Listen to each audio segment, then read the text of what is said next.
সাংবাদিকতার একটা কলম আগে দেখলে আমরা AK-47 মনে করতাম। এখন তো আপনাদের অনেকের কাছে কলমই থাকে না। আমরা অনেক সময় চলচ্চিত্রে খারাপ লাগাটা যখন নাকি দরজা বন্ধ করে বসি, অনেক সময় চোখের পানি ফেলি, সেটা আল্লাহ সুবহানাহু ওয়া তাআলাই দেখে। এবং আমিও মোরসানি আমি নিজে টের পাই যে কতটা কষ্ট পেলে আমার এই চলচ্চিত্রের বর্তমানে এই অবস্থা। তো যাই হোক, কিছু কুলাঙ্গারদের জন্য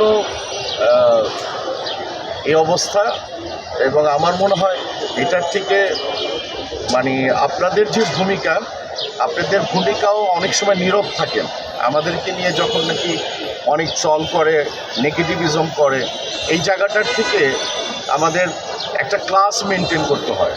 আমার মনে হয় শিল্পী যখন আপনারা ক্লাস মেনটেন করবেন, আপনারা যারা সাংবাদিক আছেন আপনারাও আমার মনে হয় ক্লাস মেনটেন করে আমাদের কাছে আসলে সেই জায়গাটা হয়। এখন ADF গ্রেডের সাংবাদিক এসে আমাকে ক্লাস শিখাবে, সেটা তো আমি শিখতে যাব না। সাংবাদিকতার একটা কলম আগে দেখলে আমরা AK-47 মনে করতাম। এখন তো আপনাদের অনেকের কাছে কলমই থাকে না। তো সেই জায়গাটা ক্লাস সাংবাদিকতায় আমরা সেলুট জানি, সব সময় সেলুট জানি। পজিটিভ থাকি, পজিটিভ বাংলাদেশ দেখি।